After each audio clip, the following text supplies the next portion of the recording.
ይህ የኢትዮ ግዕዝ የሆሮስኮፕ ቻናል ነው። የፍቅር ጀግኖች ፍቅራቸውን ለመታደግ ተስፋ የማይቆርጡት 5 የዞዲያክ ምልክቶች። ፍቅር አንዳንድ ጊዜ እንደ ተረት የሚያምር፣ ሌላ ጊዜ ደግሞ እንደ እሳት የሚያቃጥል የሰው ልጅ ምስጢራዊ ስሜት።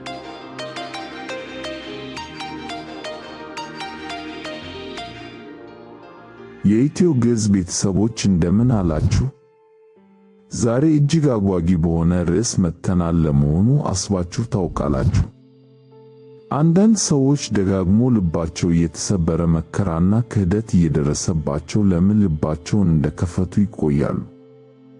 ብዙዎች ሌላ ሕመም እንዳይሰማቸው በልባቸው ዙሪያ የማይደፈር ግንብ ሲገነቡ፣ ጥቂቶች ግን አሁንም እውነተኛው አጋር የሆነ ቦታ አለ ብለው በፍለጋው ላይ ይጸናሉ። ይህ ጽናት ከምን ይመነጫል? ድክመት ነው ወይስ ታላቅ የውስጥ ጥንካሬ? ዛሬ እንደምትፈልጉት ለፍቅር ፈጽሞ እጃቸውን የማይሰጡ፣ ተስፋ መቁረጥን የማያውቁ 5 የዞዲያክ ምልክቶችን በዝርዝር እንመለከታለን። የእናንተ ኮከብስ በዚህ ዝርዝር ውስጥ ይኖር ይሆን? እስከ ትረካው ፍጻሜ ድረስ አብራችሁን ቆዩና የከዋክብቱን ምስጢር አብረን እንመርምር። ይህ የኢትዮ ግዕዝ የሆሮስኮፕ ቻናል ነው። የተሻሉ የሆሮስኮፕ ትንታኔዎችን ወደ እናንተ ለማድረስ ያግዘን ዘንድ ቻናሉን ሰብስክራይብ፣ ላይክ እና ሼር ያድርጉ።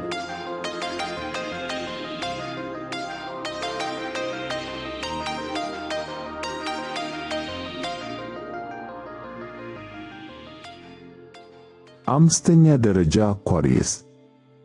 በአምስተኛ ደረጃ ላይ የምናገኘው አኳሪየስን ነው። አኳሪየሶች በፍቅር ግንኙነት ውስጥ እጅግ በጣም ጥልቅ እና ለየት ያለ ራዕይ ያላቸው ሰዎች ናቸው። ለዚህም ነው አንድ የነፍሳቸውን ቋንቋ የሚረዳ ሰው ካገኙ በኋላ ፈጽሞ ተስፋ የማይቆርጡት።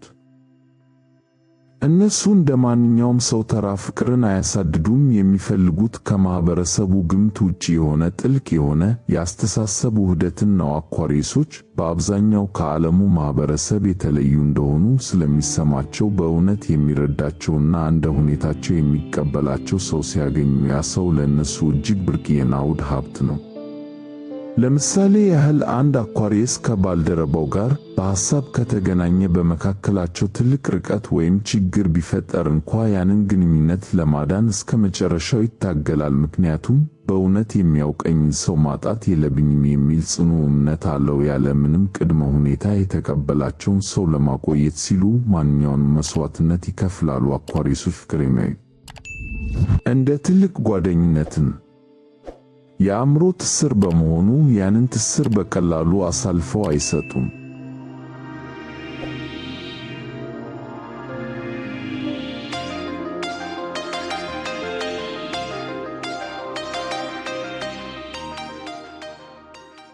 አራተኛ ፓይሰስ።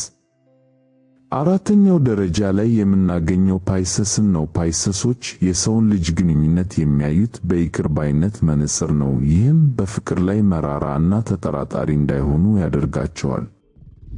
በአጋሮቻቸው ውስጥ ያለውን ትልቁን አቅም የማየት አስደናቂ ችሎታ አላቸው። ስህተቶችንና ሕመሞችን አልፈው በውስጣችሁ ያለውን መልካምነት ይመለከታሉ። ያላችሁ ጥልቅ ርኅራኄ ፍቅር ማንኛውንም ቁስል ይፈውሳል ብላችሁ በሙሉ ልባችሁ እንድታምኑ ያደርጋችኋል። ለዚህ ነው ፓይሰሶች ሌላ ዕድል ለመስጠት የማይሰለቹ።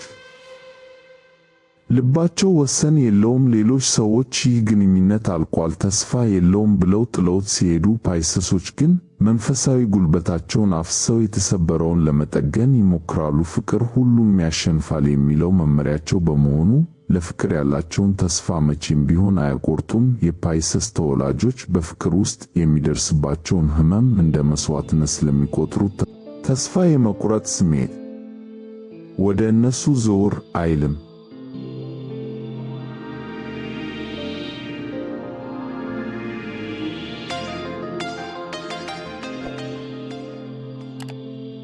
ሶስተኛ ታውረስ። በሶስተኛ ደረጃ ላይ ታውረስን እናገኛለን። ታውረሶች ለወደፊት ሕይወታቸው የሚያስፈልገውን መረጋጋት ለመገንባት ከፍተኛ ጉልበትና ጊዜ ያፈሳሉ። ለዚህም ነው ግንኙነታቸውን ጥለው ለመውጣት እጅግ የሚቸገሩት። ለእነሱ የፍቅር ቃል ኪዳን ማለት በማንኛውም ሁኔታ ሊከበር የሚገባው ቋሚ ውል ነው። ችግሮች ሲመጡ ያ የታወቀው ግትርነታቸው ወደ ታማኝነትና ግንኙነቱን ወደ መጠገን ይቀየራል። የሰጡት ፍቅርና ጊዜ በከንቱ እንዲባክን አይፈልጉም። ለምሳሌ ያህል አንድ ታውረስ ለዓመታት የገነባው ትዳር ወይም ፍቅር አደጋ ላይ ሲወድቅ እንደ ማንኛውም ሰው በቀላሉ ይቅር በኝ አይልም። ይልቁንም ከመሬት ተነስቶ መሰረቱን በድጋሚ ለመገንባት ሌት ተቀን ይሰራል። ያቆሙት ቤት እንዲፈርስ ስለማይፈልጉ በከባድ ግጭቶች ውስጥ አልፈው ግንኙነታቸውን ያጸናሉ። የታውረስ ጽናት የሚመነጨው ለፍቅር ካላቸው ታማኝነትና ለገነቡት ነገራቸው ጥልቅ ክብር ነው።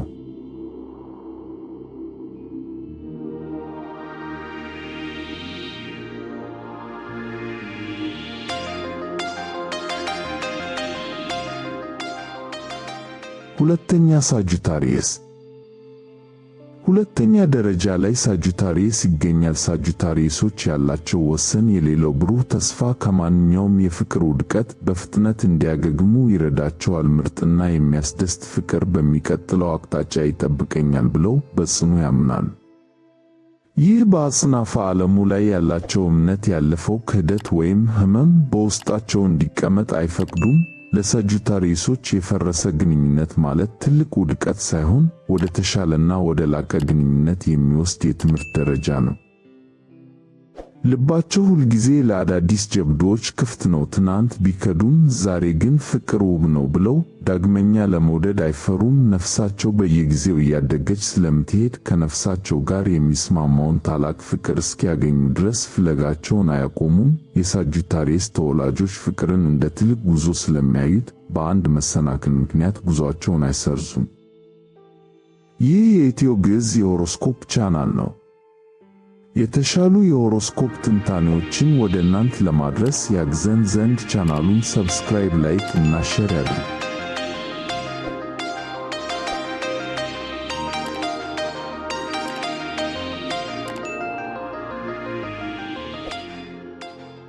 አንደኛ ሊዮ። እናም በመጨረሻ በአንደኛ ደረጃ ላይ ሊዮን እናገኛለን።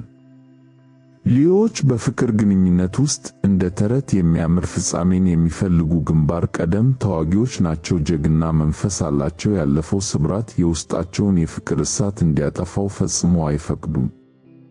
ሊዮዎች እኔ ታላቅና የሚያምር ፍቅር ይገባኛል ብለው ያምናሉ። ይህ እምነታቸው ደግሞ ምንም ያህል ተስፋ አስቆራጭ ሁኔታዎች ቢገጥሟቸውም ዳግመኛ ፍቅርን እንዲያሳድዱ ያደርጋቸዋል። ያለ ፍቅርና ያለ አድናቆት መኖር ለነሱ የማይታሰብ ነው። ስለዚህም ምንም እንኳን ቢጎዱም በድፍረት ልባቸውን በድጋሚ ይከፍታሉ። ያንን በፊልም ላይ የምናየውን አይነት ታላቅ የፍቅር ታሪክ እስኪያገኙ ድረስ መቼም ቢሆን እጃቸውን አይሰጡም። ሊዮ ለፍቅር የተፈጠረ ነው፣ በፍቅርም ያሸንፋል። የሊዮ ኩራትና ግርማ የሚመነጨው ከመውደድና ከመወደድ በመሆኑ በፍቅር ላይ ያላቸው ተስፋ ዘላለማዊ ነው።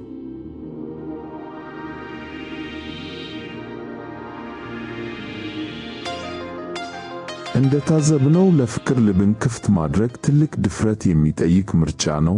እነዚህ 5 የዞዲያክ ምልክቶች በፍቅር ተስፋ የማይቆርጡት በውስጣቸው ባለው ጽኑ ጥንካሬ ነው። ፍቅር ማለት መውደቅና መነሳት ነው፣ መጎዳትና መፈወስ ነው። እነዚህ ምልክቶች የሚያስተምሩን ትልቁ ቁም ነገር ቢኖር ልብ ቢሰበርም ዳግም ተጠግኖ ለታላቅ ፍቅር ዝግጁ መሆን እንደሚችል ነው። የኢትዮ ግዕዝ ቤተሰቦች የዛሬ ትንታኔ የትኛው ኮከብ በፍቅር ላይ ለምን እንደሚጸና ግንዛቤ እንደሰጣችሁ ተስፋ እናደርጋለን። የእናንተ ኮከብስ የትኛው ነው? በፍቅር ግንኙነታችሁ ውስጥ ተስፋ የማትቆርጡት ስለምንድን ነው? ከዚህ ዝርዝር ውስጥ የእናንተን ማንነት የሚገልጸው የትኛው ነው? በዚህ ትንታኔ ላይ ያላችሁን ሐሳብ በኮሜንት መስጫው ላይ አጋሩን። ለዛሬ የነበረን ቆይታ እዚህ ላይ ያበቃል። ትረካውን ከወደዳችሁት ላይክ ማድረጋችሁን፣ ለወዳጆቻችሁ ማጋራታችሁን እና አዳዲስ የከዋክብት መረጃዎች እንዲደርሶችሁ ሰብስክራይብ ማድረጋችሁን አትዘንጉ። መጪው ጊዜ የፍቅርና የደስታ ይሁንላችሁ። ቸር ሰንብቱ።